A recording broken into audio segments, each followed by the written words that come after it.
In the footage we've seen, Doctor Strange looks to be in a bit of trouble. What can we expect from him in the film? More trouble. More trouble? More footage. More footage, more presence. More things to expect. Yeah. Or not, I don't know. I mean, I haven't seen the whole film, so God knows that might be it. They might have just teased me into a London fan fest because, oh look, you're in a bit of the film. That might be all of it. Speaking of that, I mean, you weren't actually around for a lot of the filming in real life because you were shooting. I was around for a hell of a lot of the filming. But you were shooting another project for some of it. I was, but so were they. They were shooting quite a few other Avengers, doing other things. So we managed to juggle the schedules. And for the important stuff, we were all together. So I heard that they had to use a stand-in for some of you, and you were... They had used a stand-in for Josh. Josh wasn't in there for much. He did his bit, and then a lot of stuff with a lot of us and him was missing because he was doing, I guess, Deadpool 2, and I was doing Melrose and Current War. Christ, at the beginning of this, I just finished the Current War. So, but we made it work. And you know, it's often the case that you can't act with other actors anyway in certain scenarios because of the amount of additional stuff that you have to fit in with the environment or magic or whatever it is that's coming out your hands or your ass. So I don't know. I don't feel robbed of that opportunity. There's plenty of footage showing that it is definitely all of us there. Do you know what the latest is with Doctor Strange 2, you know, Beyond Infinity War? I know the latest is that I might not make it out of this film alive. Sure. So in which case, no Doctor Strange 2? It said at the end of the first film, if I'm right, Doctor Strange will be back. I have been back in Thor Ragnarok and obviously in this film. So there's nothing to say, either contractually or otherwise, that he's coming back again.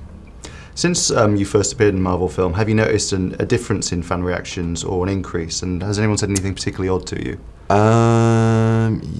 Not really more odd than I've had pretty broad odd before now. Maybe the volume's up a little. I don't know. I don't pay too much attention to it.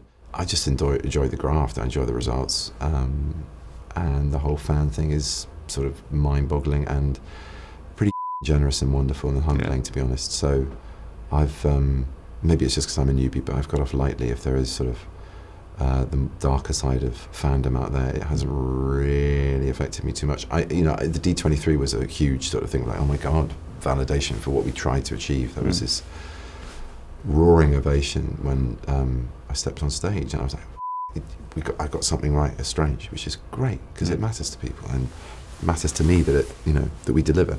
So, fingers crossed that will continue. Speaking of those passionate fans, your Sherlock and Marvel co-star Martin Freeman has sort of said recently that he didn't like so many fans demanding that your characters and Sherlock get together. Was that something that bothered you as well? No, I wasn't really aware of that, no. And do you think there is a point where fan expectations can make the thing a little less fun, there's a bit more pressure? It's the responsibility of the storytellers to manage that, really. And I think, it's pretty weak to blame that on fans. You're either along for the ride or not. And I think to be kowtowing would, in some cases, disappoint fans,